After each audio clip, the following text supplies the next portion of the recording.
Hey everyone, welcome to another video. Today we're going to talk about issue number 35 of the X-Men, which is the last issue of the Krakoan era, written by Chris Claremont, Gerry Duggan, Al Ewing, Kieron Gillen, Mackay, and Gail Simone. But before we dive into the story, I want to ask you a favor. If you enjoyed this video, please leave a like and a comment to help the channel grow. So, with that said, this issue opens with a timeline that showed the progression of Charles. And it stated, once upon a time there was a mutant telepath named Charles. And he started a school for gifted youngsters and dreamed of peace. Then, eventually, his students became a team and then they became superheroes. In time, his superheroes changed this world and eventually made the nation of Krakoa. But when the war came, Charles finally broke, and like all broken men at war, he did bad things. So with that brief recap, we fast forward to the current day with a massive military transport. A transport that was designed to help Charles pay for those bad things spoken about earlier. Because in the conclusion of the fall of X, he surrendered to human justice. But before he could receive it, his transport drove right into a trap. So with the lead vehicle flipping over, the convoy came to an abrupt stop as Wolverine struck. So with Logan on the scene, the military soldiers tried their best to reach out for help, but Wolverine was just too fast. Because with a few well-placed strikes, the next vehicle was catapulted into the air. So with nothing standing between Wolverine and his target, he landed on Charles's cell and started to slash away. Until eventually, his claw pierced the hull. And with a swipe of his hand, he cut clean through the metal container, giving him access to his once friend. So with the moment at hand, Wolverine asked Charles if he has anything to say to him to make him retract his claws and walk away. In which Charles said absolutely nothing. So with no further word exchanged, Wolverine went in for the kill. But right before he could make contact, his body stopped dead in its tracks. Because Magneto was there, and according to him, there will be no more martyrs. So with Charles's life not belonging to Wolverine's to take, Charles opens his eyes and asks Wolverine to excuse him because he has to talk to an old friend. Now with his power over the adamantium in Wolverine's body, Magneto swiped his wrist and sent Wolverine flying into the woods. So with no additional obstacles in place, Magneto once again used his power to transport them both to a place more private. So with the cells suspended in the air, Max sat down and removed his helmet and asked, how exactly did they get here?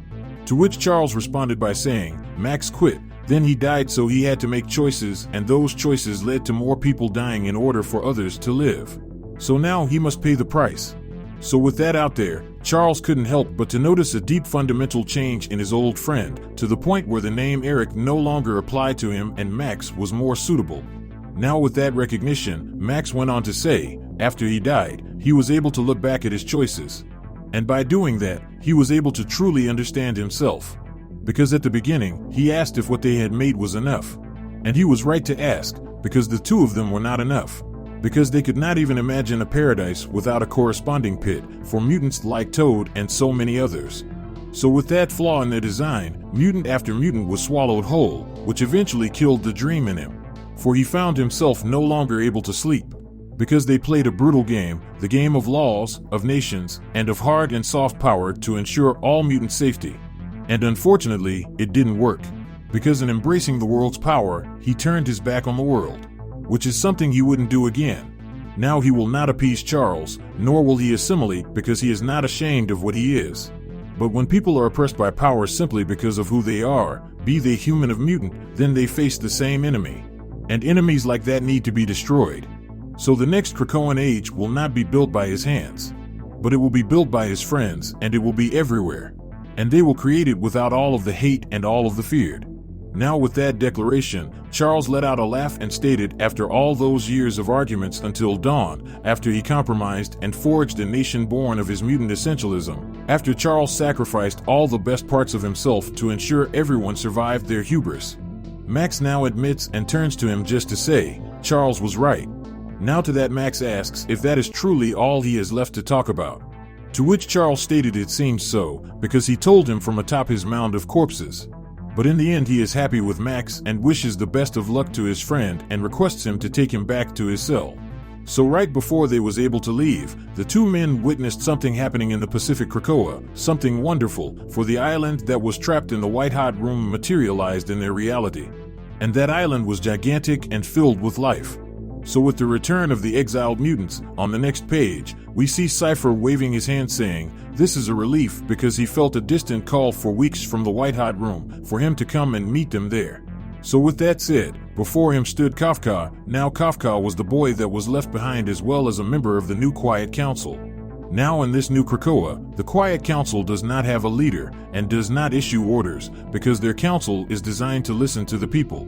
So with that out there, Cypher informs Kafka that they thought they lost them all when they were left in the white-hot room. Now in the beginning it was a little touch and go, but eventually they got the basics down, and then they got more than the basics down and eventually worked out how to return.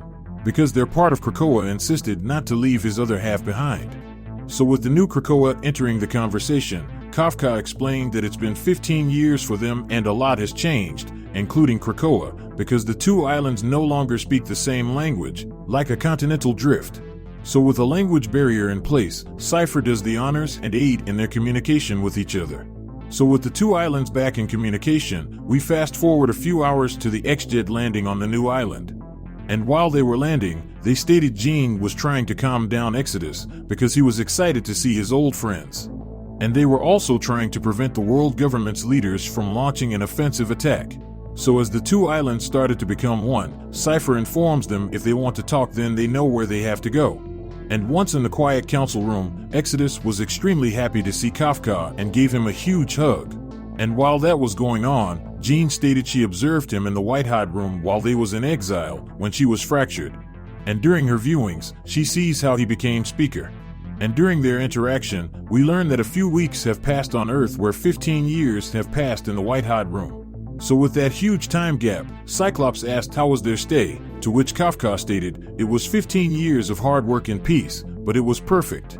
Because they had the 4, they had the cradle, and on top of that they had both databases. And see, it didn't stop there either, because they also had hope and time. Time to do something the old Krakoa could never do, and that is bring back every mutant that died in the Genosha massacre. As Emma Frost stood in disbelief, she watched as all 15 million mutants moved throughout the island below.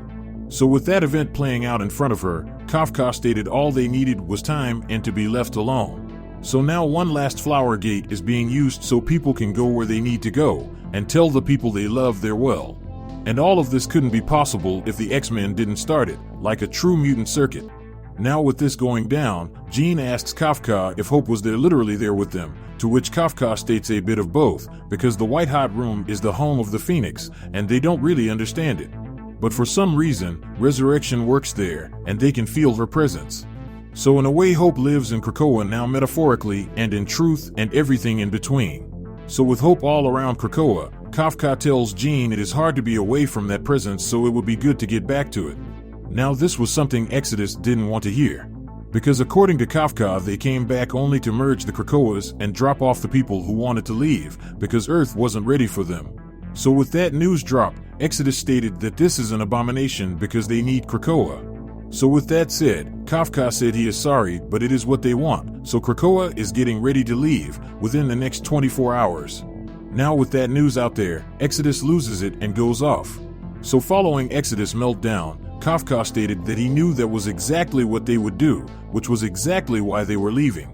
So with that argument out there, Apocalypse entered the room and asked Kafka to speak to him and explain himself. To which Kafka explained that Exodus is held up in the council room, where he is trying to stop the process of sending them back. So as the entire X-Men fought against Exodus, Apocalypse stated they can talk him down in time, but staying here is hurting Krakoa. Especially because he is strung between dimensions and perhaps they could talk him down, but the time for talk has passed. Now with that statement, Apocalypse entered the battle and told his once acolyte to stand down, to which Exodus refused and blasted the Omega Mutant. So with no time to waste, Apocalypse went on the attack and took a hold of Exodus and smashed him into the ground with a single movement of his arm. So as the blood covered the ground, Exodus lay defeated and out of commission. So with that situation swiftly dealt with, Apocalypse asks the speaker to show him what his children have built. So with that battle concluded, Kafka tells everyone to wander around and get a better sense of what it's like when people are here, but it's a little quiet while everyone is off seeing folks. Because they have been saving for years to reopen the gates for a day, so people were excited to go look around. Now Kafka also states that their hypercharged Krakoa was unsustainable. So as a consequence, it's probably taken a couple 100,000 years off Krakoa's present life cycle. Now this came as a surprise to Jean and the team, but Kafka continued to say they don't blame them because they didn't know. And plus they had bigger problems to worry about. Because it's hard to think of even 10,000 years in the future when you've got sentinels to worry about. So with that explained, Kafka stated that so much of what they have created here is about creating a world with a sustainable footprint. Because everyone does their bit, because they're in this together for the long haul. Now he states it's hard work, but they like it. In fact, they like it so much, most people are staying. While some people are going back, because they can't get over Earth culture's ambient dopamine poisoning their brains. But see, here people are allowed to make their own choices, because that is a part of what they do. Because their society is less about being new gods and more about being new kinds of humans. So in order to stay grounded, they were planning for old Krakoa to be turned into a museum as a reminder. Because they know how much mutant history was wiped away, so they need to hold on to what they have. So with the statue on full display, Apocalypse states that he is their past and bloody history. And he asks if he is so easily reduced to sculpted wood and do his hard lessons no longer apply in their white-hot heaven. To which Kafka states not in the way he taught them. Because survival of the fittest isn't who is strongest, but survival of the best fit. As in, the best to fit the context one finds themselves in, and we can change the context we find ourselves in to choose what attributes are the best fit. So in terms of efficiency, altruism is best. Violent competition is a distraction from survival in the long term. So with that said, Kafka continued to say, don't take it the wrong way, they can see why he felt like that. All of them lived in this hellish world. And they don't think he did badly, but the gravity of what he called human thinking was impossible to escape. So due to Apocalypse sacrifices, they were allowed to create something new. And because of that they are eternally grateful. So with that stated, Apocalypse states that they rejected his most radical ideas. In which Kafka outstretched his hand only to be met by Apocalypse picking him up and slamming him onto the ground. So as everyone stood shocked, Apocalypse went on to say, his ideas must not have been radical enough, and he was far too lenient. So with Kafka out cold, everyone assumed Apocalypse was compromised, but that is when he tells them that there is no possession or psi attack, and he is who he is. He is the one who saved Araco, he is the one who saved Krakoa, he is the one who rekindled the flame of mutant magic, and he is the one who gave them a future. But yet when he let them seek their own way forward, they brought the fire back to heaven. And they were reforged in the white-hot flame as philosopher kings, bearing swords of alchemical gold, and as farmers with plowshares.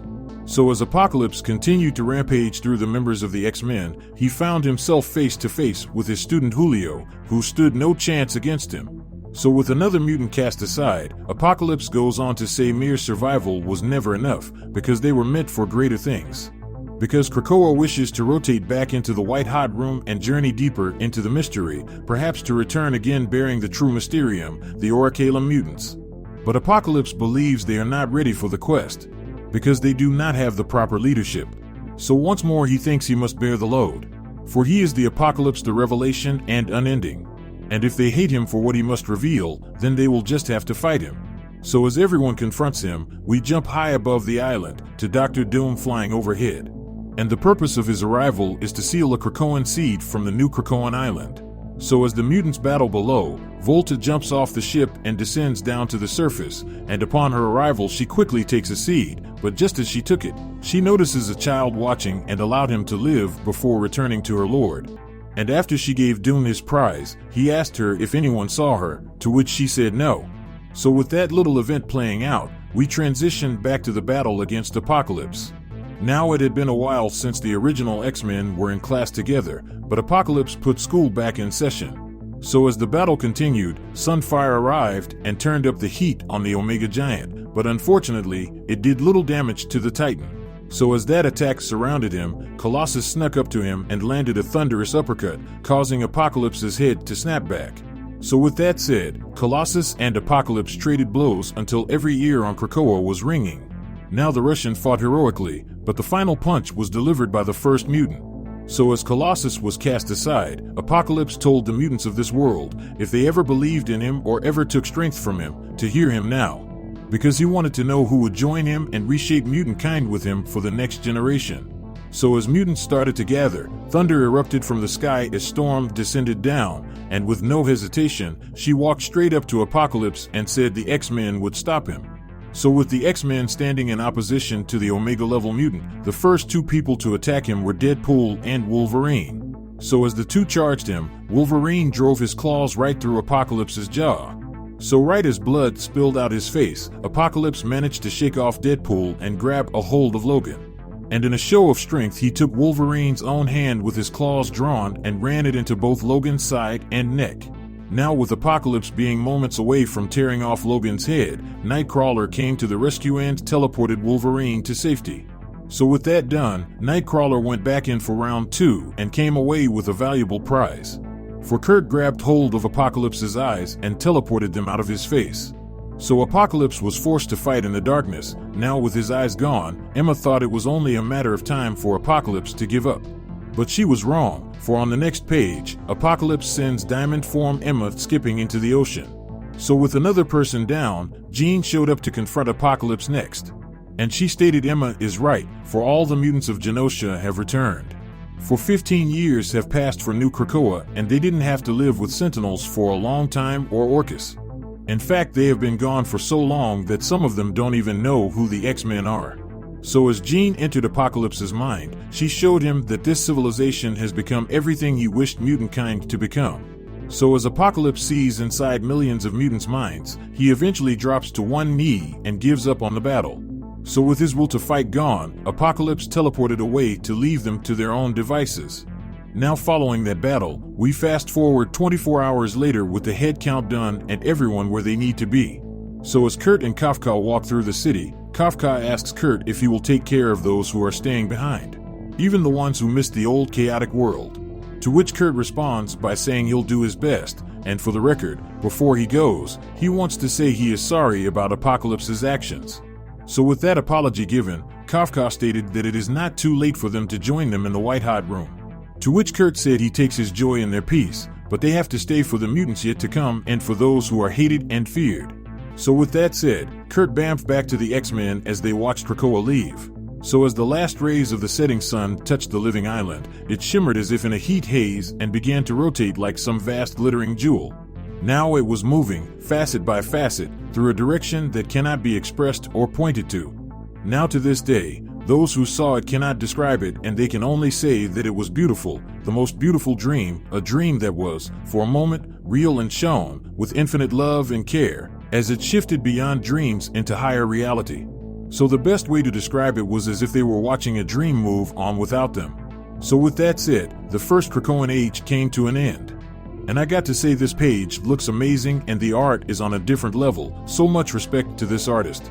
So with that said, this part of the comic came to an end. Now with that part over, the next part of this gigantic issue is about the foreshadowing for the future events. And the first one is a reference to the Heir to Apocalypse comic that is coming this year. And that opens on Morocco with Apocalypse meeting with his demon sidekick, Orc. And during their conversation, Apocalypse states he saw the future, and he saw that he was not required by it. Because Krakoa now belongs to the new, and his ways are old. Now he thought and hoped that they would need him for the next stage of their enlightenment. So he made an offer and it was rejected. So with that out there, Apocalypse provides his answers to what to do when the future slips through his fingers, and that is to find another to take up the fight and become his heir. So with that preview given, we hop over to a loose end that was brought to its conclusion. And that was Mother Righteousness being trapped in an Orcus cell. So as she sat there, a person pretending to be Dr. Stasis freed her from her prison and started to walk with her. And as they walked, Stasis materialized a blade and drove it through her stomach. Now this blade was the same one she used on Destiny. So with realization flowing through her eyes, the once Stasis morphed into Mystique. So with yet another section coming to an end, we hop over to Charles sitting in his cell. So when they let him in, he forced a smile because they can cage his body, but his mind is free. So free that he could reach out beyond his cage and influence the world. Because during his journey he came across a mutant walking away from a bar with a person with ill intentions following her. And right before the creep could stab her, Charles hijacked his mind and allowed the girl to escape. And as for the creep, Charles forces him to walk onto the top of a building and jump off. So with that said, Charles is now seen as an ever-vigilante, mutant protector in the shadows. because Charles stated that the people who took him thought they had him in a perfect cell, a perfect container, a place for him to be alone with his own thoughts in a cage. But like we saw before, his thoughts can't be caged. So as he sat alone, Charles sent his mind to explore the world, and his first stop was to Alaska, where he watched as Cyclops and Beast found an abandoned Orcus base that they were planning on turning into their new headquarters. So as Scott set off to form his new X-Men, Charles jumped over to Mexico, where Gambit and Rogue are trying to have their second honeymoon. But funny enough, Gambit feels guilty about just relaxing and is thinking about starting his own team down there. So with two different X-Men teams about to be created, Charles continued his journey to Kate Pride, and true to her word, she is trying to live a normal life at a bar, but deep down the fire to become a hero still burns within her. So as Kate lives her newfound freedom, Charles also sees Wolverine living his life in the great Canadian wilderness as other mutants like Alex Summers and Forge struggle to find a place. And as for Storm, she found herself on the world stage and speaking at the United Nations. And Dazzler has returned to the music scene. But most crazy of all is Jean Grey the Phoenix, because when he found her she was restarting a star that was on the verge of going out in SHIAR space. But while she was doing that she noticed Charles' presence. So with everyone out doing their thing, Charles journeyed back to Earth and entered his own body. And when he got there everyone who was watching over him thought he had died. So as everyone watched on in disbelief, the guards on duty commanded the scientists to open the cell so they could check on him. So with that going down, we then jump over 2 days later in Georgia with Dr. Ellis taking part in a meeting. And what's going on in this meeting is Dr. Ellis is asking to a 10-figure payout to help them solve an ongoing problem. A problem that involves the school, for the school hunts the dreams of every mutant on Earth. So as the gears against mutantkind started to turn again in the shadows, we jump over to Charles being transported to a hospital. But as they were driving, Charles was now considered a vegetable by the medical staff. But right when they said that, Charles's eyes shot wide open as the final issue came to an end. Now let me just say, I am sad to see this era end, but I will be lying if I said I wasn't excited to see what the next era will look like. Now I feel like, for the most part, the story around Krakoa was nicely wrapped up with the mutants living in peace in the white-hot room. But I got to say, I didn't like how they had Apocalypse get all in his emotions about the new Krakoans moving on. Because during this run, Apocalypse as a character went through a lot of changes, and just to have him convert back to a villain is a huge setback in his development. Now I say this not to say the old Apocalypse was trash, I say this because I love to see characters grow over time. So if he would have gradually slipped back into his old ways then that would have been better. But overall this was a solid story and a fitting ending and an acceptable way to get rid of Resurrection. But anyway, down in the comment section below let me know your thoughts about this issue and what predictions you could have moving forward. So with that established, I hope you enjoyed this video and please don't forget to leave a like and a comment if you want to see more videos like this. Thank you for watching and I'll see you in the next video.